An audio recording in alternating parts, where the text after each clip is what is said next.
शांति act से nuclear sector को private companies के लिए खोल दिया है। हमने 2047 तक 100 गीगावाट न्यूक्लियर एनर्जी का लक्ष्य रखा है। ऑस्ट्रेलिया के विशाल यूरेनियम रिजर्व्स भारत की न्यूक्लियर यात्रा से सीधे रूप से जुड़ते हैं। हमारे लिए इस क्षेत्र में सहयोग बढ़ाने के लिए हिस्टोरिक अपॉर्चुनिटीज हैं। भारत में पोर्ट, एयरपोर्ट, रोड, रेलवे और अर्बन इंफ्रास्ट्रक्चर में ऑस्ट्रेलिया के लॉन्ग टर्म इन्वेस्टर्स के लिए अनेक अनेक संभावनाएं हैं। आज भारत में नेशनल हाईवेज लगभग 34 किलोमीटर प्रतिदिन की गति से बन रहे हैं। हर दिन 8 किलोमीटर से अधिक रेलवे ट्रैक्स लगाए जा रहे हैं। यह स्केल, स्पीड और स्टेबिलिटी तीनों का संगम है।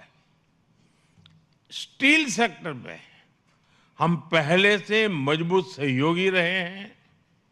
भारत आज दुनिया का दूसरा सबसे बड़ा क्रूड स्टील प्रोड्यूसर है। हम मिलकर low carbon aluminium, green iron और क्लीन मैन्युफैक्चरिंग पर काम कर सकते हैं। एआई मिशन, क्वांटम मिशन और सेमीकंडक्टर प्रोग्राम के अंतर्गत भारत सरकार ने $10 बिलियन से ज्यादा का सपोर्ट दिया है।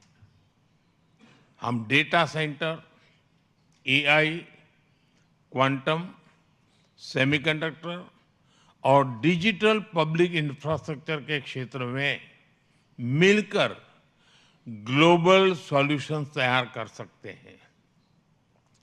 ऑस्ट्रेलिया के पेंशन फंड्स आज $4 ट्रिलियन से अधिक एसेट्स मैनेज करते हैं। भारत में पेंशन की बचत को एक पवित्र अमानत माना जाता है। हम इसे केवल कैपिटल नहीं, करोड़ों करोड़ों परिवारों का ट्रस्ट मानते हैं। भारत आपके फंड्स को सेफ, स्टेबल और सस्टेनेबल ग्रोथ का अवसर देता है। हमारा प्रयास रहेगा कि आपका ट्रस्ट भी बढ़े और आपका कैपिटल भी बढ़े। एजुकेशन और स्किल्स में दोनों देशों के बीच नेचुरल सिनर्जी है।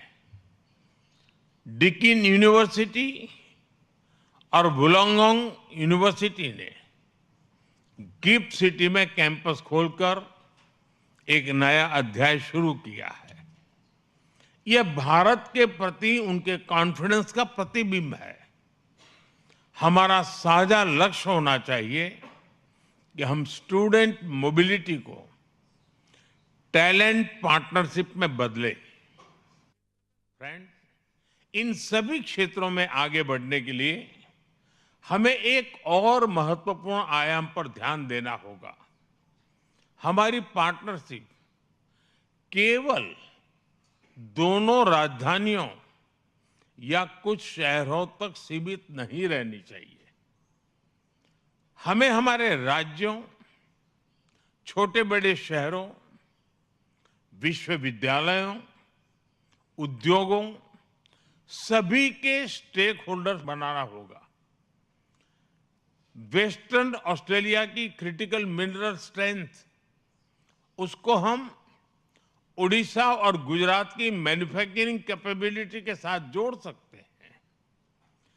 क्वींसलैंड और टेस्मेनिया की क्लीन एनर्जी और एग्रीकल्चर एक्सपर्टीज पंजाब और तमिलनाडु और आंध्र प्रदेश के रिन्यूएबल कॉरिडोर और फूड प्रोसेसिंग इकोसिस्टम को नई गति दे सकते हैं। न्यू साउथ वेल्स और विक्टोरिया की फाइनेंस, एजुकेशन, मेडिकल टेक और इनोवेशन इकोसिस्टम महाराष्ट्र, कर्नाटका, तेलंगाना के साथ मिलकर ग्लोबल सॉल्यूशंस बना सकते हैं। साउथ ऑस्ट्रेलिया की डिफेंस, स्पेस और मैन्युफैक्चरिंग कैपेबिलिटी उत्तर प्रदेश और केरलम के साथ नए अवसर बना सकती है। मेरा सुझाव है कि हम आने वाले समय में कुछ फोकस स्टेट टू स्टेट और सेक्टर टू सेक्टर पार्टनरशिप की पहचान करें और उन्हें आगे ले जाने के लिए रणनीति बनाए। फ्रेंड्स, लोकतांत्रिक मूल्यों और इंडो पैसिफिक साझा विजन के आधार पर हमारे बीच गहरा स्ट्रेटेजिक कन्वर्जेंस बना है। हम अपनी बिजनेस पार्टनरशिप को नई ऊंचाइयों पर ले जाने के लिए प्रतिबद्ध है। इस प्रयास में आप सभी की भूमिका बहुत महत्वपूर्ण है। मुझे विश्वास है कि आज का ये संवाद नए आइडियाज, नई पार्टनरशिप और नए कमिटमेंट्स को जन्म देगा। मैं फिर एक बार प्रधानमंत्री जी का इस कार्यक्रम के लिए समय निकालने के लिए उनका हृदय से आभार व्यक्त करता हूं और आप सभी को बहुत बहुत शुभकामनाएं। धन्यवाद।